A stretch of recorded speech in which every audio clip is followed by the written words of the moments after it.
Good morning, everyone. This week we begin reading the third book of the Torah, the book of Leviticus, which discusses the laws of karbanot, sacrifices. And the Torah begins with the words, Adam ki yakriv mikem, a person who will bring a sacrifice from amongst you, amongst the Jewish people. And it begins to detail the laws of sacrifices. Now, while we don't bring animal sacrifices today, we haven't done that for 2,000 years since the temple was destroyed. We are all very familiar with the idea of making a sacrifice.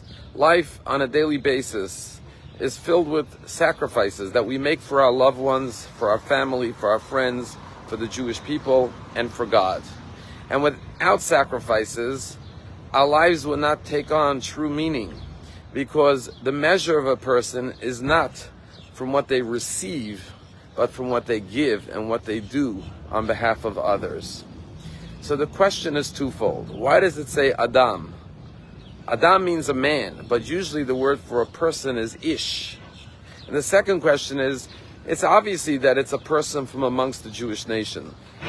Why does it have to say Mikem, from amongst you? And so one famous answer our rabbis give is that it's saying that when you make a sacrifice, you should do it like Adam, like Adam, the first human being. Just like Adam, everything belonged to him. There was no other human being, so nothing he sacrificed was obtained illegally, unlawfully, through theft. So too, God doesn't want sacrifices that you haven't earned and haven't owned legitimately and legally, but it has to be something that belongs to you, not something that you're sacrificing that really came on the back of others. But perhaps there's another answer. And that is what the verse is saying is Mikem. It should come from within you. The sacrifices you make should be something that wells up within you from the desire of your heart. Not because of external pressure, or because you're trying to impress others, or because you're trying to compete with others in an egotistical way, but rather like Adam. Just like Adam had no one else to impress in the world. He had no peer pressure. He did it because he desired to do something. Imagine you're like Adam, the only human being in the world, and you're only doing it because of your genuine, sincere desire to act in a way that you sacrifice something of yourself. We continue now with the offerings in the tabernacle. And one of the Hasidic masters, Rabbi Pinchas Karitza, asks, why is it that the two temples in Jerusalem were destroyed, but the tabernacle built in the desert not only survived the desert, but stood 369 years in Shiloh, and it was never destroyed? And the answer is that the two temples were built by coercion, by force. King Solomon levied taxes against the Jews and forced them to work to build the temples.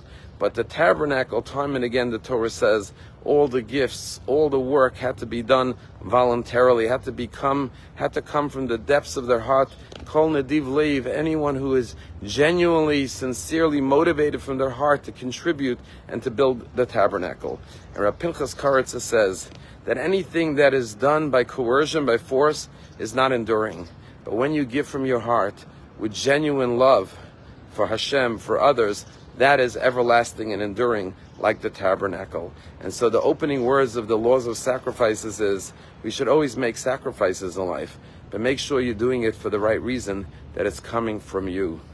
The Lubavitcher Rabbi would always host a big farbrengen, a Hasidic gathering, on his birthday, which is the 11th day of Nisan.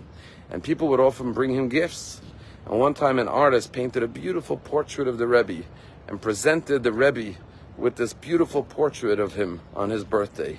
And the Rebbe graciously accepted it and with a big smile said to the artist, I have the original.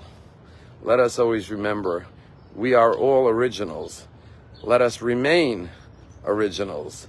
Never become a copy. Because as someone said, be yourself, because everyone else is already taken. You are born an original. Don't die a copy. Have a wonderful day.